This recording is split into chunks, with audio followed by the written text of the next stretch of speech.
नमस्कार साथियों, स्वागत है आपका अपने YouTube चैनल झुंझुनू एजुकेशन पर।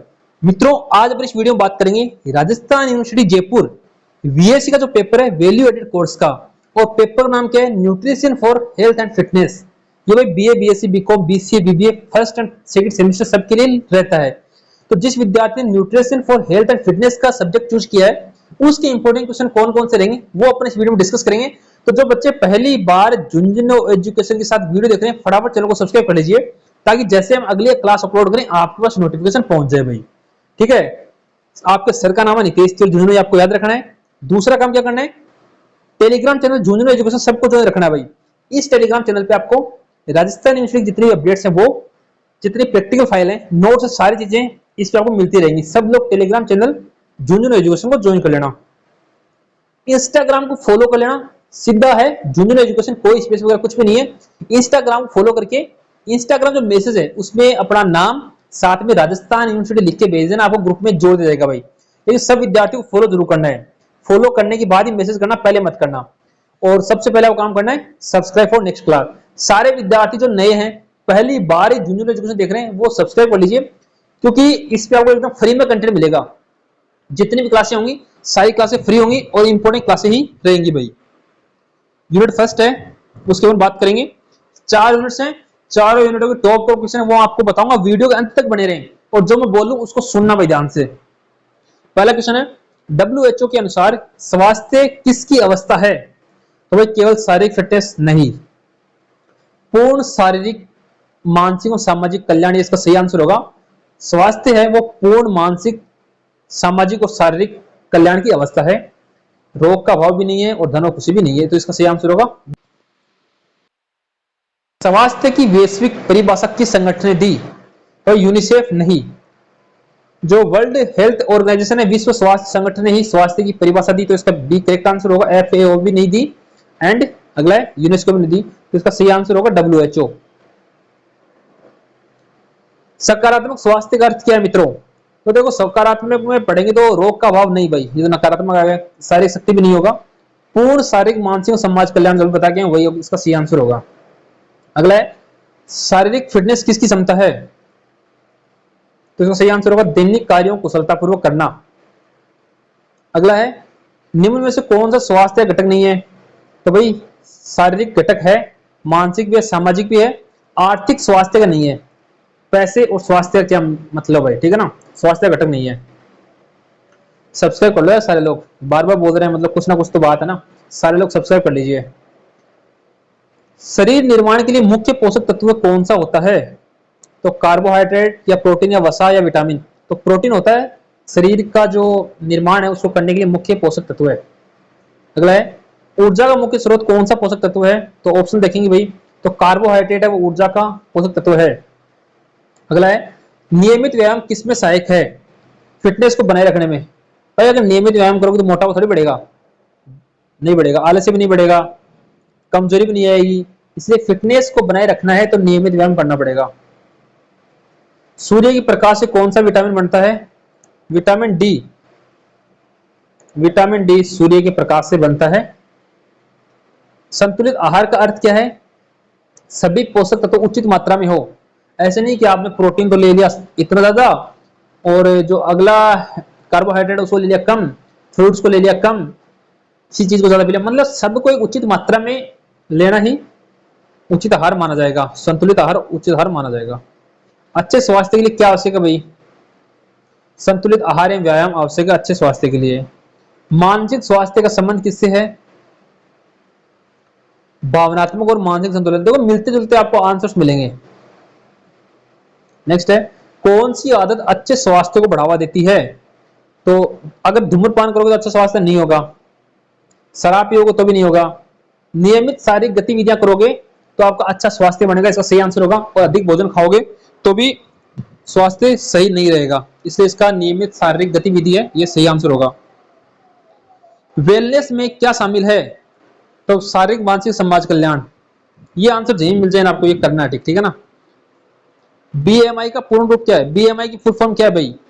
तो बॉडी मास इंडेक्स, ये इसकी फुल फॉर्म रहेगी, बॉडी मास इंडेक्स। BMI का पूर्ण रूप पूछ सकता है और WHO का पूर्ण रूप पूछ सकता है आपसे, वर्ल्ड हेल्थ ऑर्गेनाइजेशन मोस्ट है भाई, WHO मोस्ट से पूछ सकता है आपसे, वर्ल्ड हेल्थ ऑर्गेनाइजेशन इसकी स्थापना कब हुई? सारे लोग कमेंट करना WHO की स्थापना कब हुई। जितने भी लोग जुड़े हुए हैं सारे लोग कमेंट करना कि WHO की स्थापना कब हुई। नेक्स्ट क्वेश्चन है, स्वास्थ्य को बेहतर बनाने वाला व्यायाम कौन सा है? बार उठाना नहीं भाई, एरोबिक व्यायाम। एरोबिक व्यायाम है वो स्वास्थ्य को बेहतर बनाने वाला व्यायाम है। अच्छी शारीरिक फिटनेस का संकेत क्या है? बार बार बीमार होना नहीं, बीमार रहेगा तो अच्छी थोड़ी रहेगी स्वास्थ्य, थकान भी नहीं है, बिना थके दैनिक कार्य करना, ये सही फिटनेस का भाई। अगर जो आदमी सही फिटनेस रहेगी वो तो थकेगा नहीं और काम करता रहेगा। नींद में कमी भी गलत आंसर होगा। अगला है, स्वास्थ्य को सबसे अधिक कौन प्रभावित करता है? जीवन शैली। अगला है, नियमित व्यायाम से किस रोग को जोखिम कम होता है? मोटापा। आप डेली व्यायाम करोगे तो आपको मोटापा नहीं होगा। शरीर की वृद्धि और ऊतकों की मरम्मत में कौन सा तत्व सहायक होता है? प्रोटीन। निम्न में से कौन सी आदत स्वास्थ्य आदत है? तो नियमित व्यायाम और संतुलित आहार है, वो नियमित आदत होनी चाहिए। WHO का पूर्ण रूप मैंने बताया था ना, WHO का पूर्ण रूप मोस्ट इंपोर्टेंट है भाई ये क्वेश्चन। वर्ल्ड हेल्थ ऑर्गेनाइजेशन विश्व स्वास्थ्य संगठन, इसकी स्थापना बताओ कब हुई थी? सारे लोग कमेंट करो इसकी स्थापना। स्वास्थ्य किसका संयोजन है? तो शारीरिक मानसिक और समाज कल्याण। तनाव कम करने में कौन सी गतिविधि सहायक है? योग। ध्यान करोगे तो तनाव कम होगा, और सब्सक्राइब करोगे तो आपका भला होगा, ताकि अगली क्लास जैसे हम लोग अपलोड करेंगे आपके पास नोटिफिकेशन पहुंच जाएगा। इसलिए सारे लोग है ना चैनल को सब्सक्राइब करके रख लेना, जितने बच्चे जुड़े हुए राजस्थान यूनिवर्सिटी के। और ये वीडियो लाइक किया करो, देखो लाइक कर दो, थारो भी बोलो हो जाए, मेरो भी हो जाए, क्योंकि लाइक करेगा तो मैंने लागू राजस्थान यूनिवर्सिटी वाले अपने को लाइक कर रहे हैं, तो सारे लोग लाइक जरूर कर देना। अच्छा पोषण किसके लिए आवश्यक है भाई? स्वास्थ्य वर्धि फिटनेस बनाए रखने के लिए अच्छा पोषक आवश्यक है। पहली यूनिट इसके साथ कंप्लीट होती है। एक बार सारे लोग लाइक कर दो यार, बार बार बोल रहा हूँ लाइक कर दो, लाइक लाइक पसंद कर दो। आप लोग इतनी मेहनत कर रहे हैं, इतना तो कर दो, कम से कम लाइक कर दो भाई। संतुलित आहार क्या है?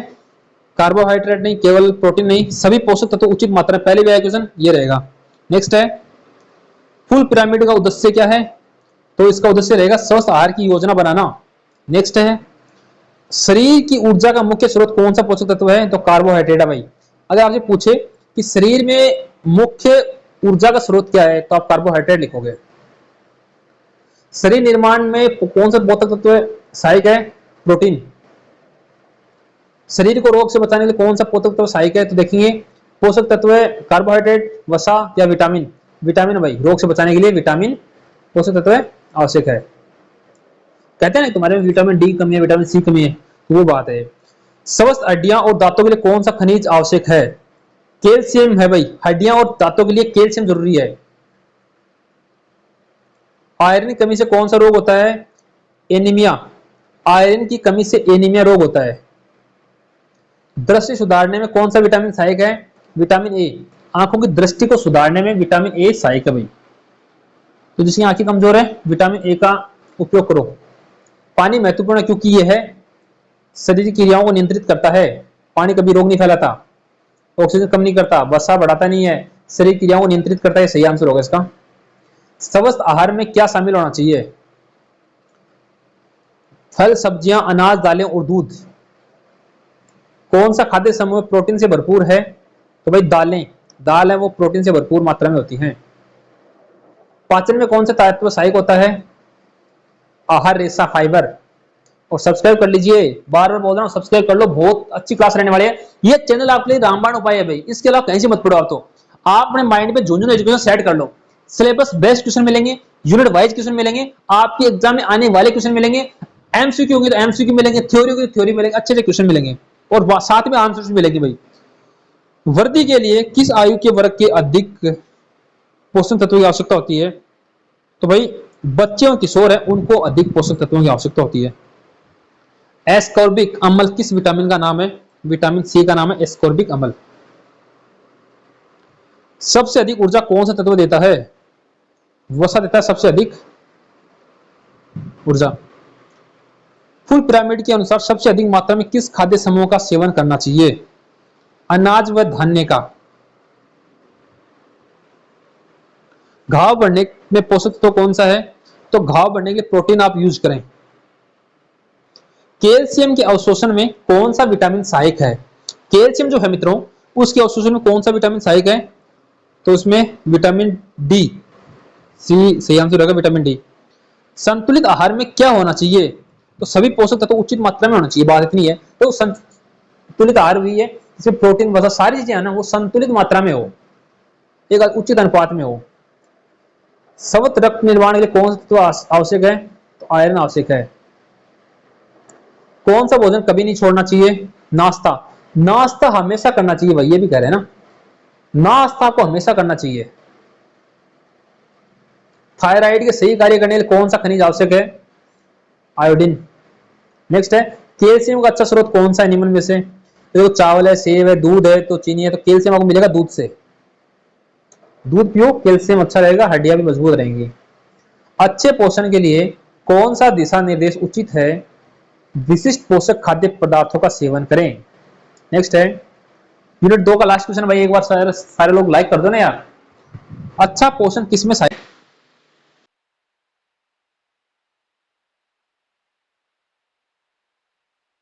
कर दो, और जितने भी जुड़े अपनी कॉलेज का नाम कमेंट कर दो। जिस कॉलेज से आप वीडियो देख रहे हो, जिस कॉलेज में आप लोग पढ़ रहे हो, उस कॉलेज का नाम आप लोग कमेंट कर दीजिए भाई, सारे लोगों को कमेंट करना, ठीक है ना, सारे लोग कमेंट करो। यूनिट 3 की अपन बात करेंगे। तो यूनिट 3 है, पर संस्कृत खाद्य पदार्थ क्या है? संरक्षण या सुविधा के लिए संसाधित खाद्य पदार्थ को अपन प्रसंस्कृत खाद्य पदार्थ बोलते हैं। निम्न में से कौन सा प्रसंस्कृत खाद्य पदार्थ है? आलू के चिप्स। जो प्रसंस्कृत है उसको खाना नहीं चाहिए भाई। आप दूध पियो, सेब खाओ, ताजी गाजर खाओ, लेकिन आलू के चिप्स मत खाओ। और सब्सक्राइब जरूर करो। खाद्य प्रसंस्करण का मुख्य उद्देश्य क्या है? भोजन की सेल्फ लाइफ बढ़ाना। परिरक्षक के रूप में सामान्यतः क्या मिलता है? तो आपको सोडियम बेंजोएट मिलता है, ये लिख लेना भाई। परिरक्षक, प्रिसर्वेटिव के रूप में सामान्यतः क्या मिलाया जाता है? सोडियम बेंजोएट मिलाया जाता है। किस परिसंस्कृत खाद्य पदार्थ में सोडियम अधिक होता है? इंस्टेंट नूडल्स जो तुरंत बनते हैं ना, जैसे अपन मैगी बोलते हैं, नूडल्स बोलते हैं कि 2 मिनट में मैगी तैयार, तो उसमें प्रसंस्कृत खाद्य पदार्थ है ना, उसमें सोडियम की मात्रा अधिक होती है। प्रसंस्कृत खाद्य पदार्थ में के अधिक सेवन से क्या हो सकता है? नुकसान ही होगा ना, सीधी बात है, मोटापा होगा भाई, ठीक है। कौन सा भोजन अधिक स्वास्थ्यवर्धक होता है? तो इनमें से सीधी बात ताजे फल ही होंगे ना, ये सारी बकवास है, मत खाया करो भाई। चिप्स भी, सॉफ्ट ड्रिंक भी, कॉफी मत खाया करो ना। फूड एडिटिव्स क्यों मिलाए जाते हैं? स्वाद, रंग और संरक्षण बढ़ाने के लिए। निम्न में से कौन सा जंक फूड है? सलाद अच्छा फूड है भाई, जंक फूड नहीं है। दूध भी अच्छा है, अंकुरित अनाज भी अच्छा है, लेकिन बर्गर है ना, ये जंक फूड है भाई। जंक फूड सारे लोग मत खाओ। आज से यही सोच लो कि इस क्लास को देखने के बाद हम जंक फूड नहीं खाएंगे, बर्गर मैगी वगैरह नहीं खाएंगे। अधिक चीनी के सेवन से क्या हो सकता है? डायबिटीज, जिसको अपन शुगर भी बोलते हैं, मधुमेह भी बोल सकते हैं, आम भाषा में बोलते हैं ना कि इसको डायबिटीज, इसको तो शुगर हो रखा है, ये इसकी बात कर रहा है, ठीक है।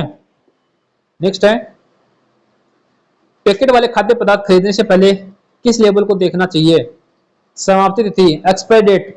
कभी भी आप कोई पैकेट वाली चीज लेते हो तो उस पर कम से कम एक्सपायरी डेट जरूर देखें कि ये एक्सपायर कब होगा। किस पेय की अतिरिक्त चीनी अधिक होती है? सॉफ्ट ड्रिंक में। न्यूनतम प्रसंस्कृत खाद्य पदार्थ का उदाहरण कौन सा भाई? नया पाश्चुरीकृत दूध, आजकल थैलियों में दूध आता है ना, उसकी बात कर रहे हैं। और आजकल पाउडर से दूध बनाते हैं भाई, पाउडर से दूध बनाते हैं, उसकी बात कर रहे हैं, उसको भी प्रसंस्कृत खाद्य पदार्थ माना गया है। ट्रांस फैट सामान्यतः कहां पाए जाते हैं? बेकरी और तले हुए खाद्य पदार्थों पर। अधिक जंक फूड खाने से क्या कम हो जाता है? समग्र स्वास्थ्य। अगर ज्यादा आप बर्गर मैगी खाओगे तो स्वास्थ्य समग्र खराब हो जाएगा भाई। निम्न में से कौन सा अल्ट्रा प्रोसेस्ड फूड है? पैकेट वाले बिस्कुट। प्रसंस्कृत खाद्य पदार्थ सामान्यतः कौन सा तो अधिक होता है? नमक। सबसे स्वास्थ्यवर्धक विकल्प कौन सा है भाई? ताजे फल और सब्जियां। भोजन में परिरक्षक क्यों मिलाए जाते हैं? भोजन को खराब होने से बचाने के लिए उसमें परिरक्षक बना दिए जाते हैं जो भी रक्षा नहीं करते। अधिक जंक फूड खाने से कौन सा रोग होता है? मोटापा, सीधी बात है, मोटापा होगा ना। अगला है, पैकेट वाले खाद्य पदार्थ खरीदने से पहले क्या देखना चाहिए? निर्माण और समाप्ति तिथि बताया ना अभी, मैन्युफैक्चरिंग डेट एंड जो आपकी एक्सपायरी डेट है वो आपको देखनी चाहिए। कृत्रिम फ्लेवर किस में अधिक पाए जाते हैं? सॉफ्ट ड्रिंक में। किस प्रकार की वसा से बचना चाहिए? ट्रांस फैट से। जंक फूड का सबसे अच्छा उदाहरण क्या है? एक मिनट रुको, क्वेश्चन गलत है ना। हाँ, जंक फूड से अच्छा विकल्प क्या है? तो भाई घर का खाना है अच्छा विकल्प, ठीक है ना। ये जंक फूड का उदाहरण हो गए सारे सारे। घर का पौष्टिक खाना उससे अच्छा काम है। पर संस्कृत खाद्य पदार्थों को नियमित सेवन किसका जोखिम बढ़ा सकता है? जीवन शैली संबंधी रोग। जीवन शैली संबंधी रोग है वो प्रसंस्कृत खाद्य पदार्थों का नियमित सेवन इसका जोखिम बढ़ा सकता है भाई, जीवन शैली संबंधी रोग। यूनिट 4 लास्ट यूनिट है, एक बार सारे लोग जम के लाइक कर दो और अपने कॉलेज का नाम कमेंट के कर दो और अपने जो दोस्त हैं सब तक वीडियो पहुंचा दो। जिसका न्यूट्रिशन का पेपर है उनको सब तक ये वीडियो पहुंचा दो ताकि सबकी हेल्प हो जाए। अपन अकेले को नहीं पढ़ना, सबको पढ़ाना है भाई, सबकी हेल्प होनी चाहिए। कुपोषण क्या है? पोषक तत्वों की कमी या अधिकता। विटामिन ए की कमी से कौन सा रोग होता है? प्रतंदी। भाई ये विटामिन है ना, इनका रोग पक्का आएगा। एक क्वेश्चन पक्का आएगा विटामिन के रोग से, तो आप लोग इसको पढ़ लेना चाहिए। इसमें विटामिन ए की कमी से रतुंधी रोग होता है, ठीक है। नेक्स्ट है विटामिन सी कमी से कौन सा रोग होता है? तो इसमें भाई स्कर्वी, विटामिन सी कमी से रोग होता है। सी यानी सी हो गया ना, स्कर्वी समझ जाओगे आप लोग। तो इस प्रकार से आप लोग इस क्वेश्चन को लिख सकते हो। अगला है विटामिन डी की कमी से कौन सा रोग होता है? रिकेट्स। इनको याद कर लेना, यहां से 1 नंबर या 2 नंबर पक्के हैं एग्जाम के अंदर, 1-2 नंबर पक्के हैं भाई, ठीक है ना। यार इतनी मेहनत कर रहा हूं, हर एक चीज बता रहा हूं, आप लोग लाइक तो कर दो कम से कम। मेरे से कौन सी दुश्मनी है, सारे लोग लाइक कर दो। आयरन की कमी से कौन सा रोग होता है? एनीमिया। आयोडीन की कमी से कौन सा होता है? घेंगा। लिख लेना इनको। कौन सा रोग अति पोषण से संबंधित है? मोटापा अति पोषण से संबंधित है, ज्यादा खाओगे तो मोटापा हो जाएगा। बेरी बेरी किस विटामिन कमी से होता है? Vitamin B. बी यानी beri, beriberi vitamin B से होता है। विटामिन बी1 से होता है बेरी बेरी। नेक्स्ट है स्वस्थ रक्त के लिए कौन सा खनिज आवश्यक है? आयरन। मोटापे से बचाव कैसे किया जा सकता है? संतुलित आहार एवं नियमित व्यायाम करने से मोटापे से बचाव किया जा सकता है। किस विटामिन को सनशाइन विटामिन कहा जाता है? विटामिन डी को सनशाइन विटामिन कहा जाता है भाई। नेक्स्ट है किस पोषक तत्व की कमी से प्रतिरक्षा कमजोर होती है? तो भाई विटामिन, प्रोटीन एवं खनिज, अगर ये तीनों कम होंगे अपने शरीर के अंदर तो प्रतिरक्षा तंत्र अपना शरीर का वो कमजोर होगा भाई। बीएमआई का उपयोग किसे मापने के लिए किया जाता है मित्रों? शरीर के वजन की स्थिति को मापने के लिए बीएमआई का उपयोग किया जाता है। जीवन शैली संबंधी रोगों की रोकथाम में कौन सी आदत सहायक है? स्वस्थ आहार, शारीरिक गतिविधि। अधिक चीनी के सेवन से कौन सा रोग जुड़ा है? मधुमेह रोग। रक्त का थक्का बनने में कौन सा विटामिन सहायक है? विटामिन के। बच्चों में प्रोटीन की कमी से कौन सा रोग होता है? बच्चों में वो होता है क्वाशियोरकर होता है रोग, किसमें? बच्चों में होता है, और वो किसी कमी से? प्रोटीन की कमी से। लिखो इसको। मैंने कहा ये क्लास देख लेना आप, तो जहां भी खड़े हो ये 2-3 बार क्लास देख लेना, बस रामबाण उपाय आप लोगों के लिए। प्रोटीन और कैलोरी दोनों की कमी से कौन सा रोग होता है? मेरिस्मस। अगला है मजबूत हड्डियों के लिए कौन सा पोषक तत्व आवश्यक है? कैल्शियम भाई। कैल्शियम होगा तो आपकी हड्डियां मजबूत होंगी। नियामिन की कमी से कौन सा रोग होता है? पेलाग्रा। पोषण संबंधी कमी से बचने के सबसे अच्छा उपाय क्या है? संतुलित आहार खाओ भाई। हड्डियों की कमजोरी किसकी कमी से होती है? विटामिन डी की। और कैल्शियम भी होता है, तो कैल्शियम लिखना आपको। विटामिन डी है तो उसकी कमजोरी, उसकी कमी से भी हड्डियां कमजोर होती हैं। उच्च रक्त शर्करा वाले रोग को क्या कहते हैं भाई? डायबिटीज।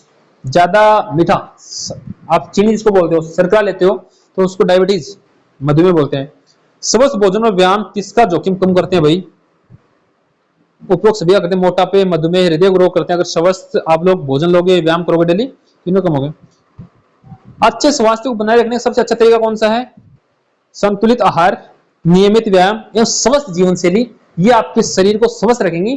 तो मित्रों ये आपकी पूरी क्लास रही है। इनको अच्छी तरीके से आप लोग याद कर लें, इनसे मिलते जुलते क्वेश्चन आएंगे, आप आराम से कर दोगे। अगर आपने ये क्लास देखी है तो पक्का मैं कह रहा हूं गारंटी के साथ आप पेपर को अच्छा करोगे। और टेलीग्राम सबको ज्वाइन करना है, इंस्टाग्राम को सबको फॉलो करना है। क्यों करना है? इंस्टाग्राम पे आपको स्टोरी के माध्यम से सारी जानकारी मिलती रहेगी और टेलीग्राम पे आपको पीडीएफ वगैरह, नोट्स वगैरह, राजस्थान प्रैक्टिकल सारी चीजें मिलेंगी। कहां पे? टेलीग्राम चैनल झुंझुनू एजुकेशन पे। और चैनल को सब्सक्राइब कर लेना नेक्स्ट क्लास के लिए। और जिसको व्हाट्सएप ग्रुप में होना है वो इस इंस्टाग्राम को फॉलो करके मैसेज में अपना नाम प्लस साथ में राजस्थान इंस्टीट्यूट लिख के भेज देना, आपको तुरंत ही ग्रुप में जोड़ जाएगा। ये वीडियो आप हर एक बच्चे तक शेयर करो ताकि सबकी हेल्प हो जाए जिनका वीएससी का पेपर है। तो सभी तक शेयर कीजिए और आप भी वीडियो को लाइक कर देना अगर वीडियो आपको अच्छी लगी हो तो।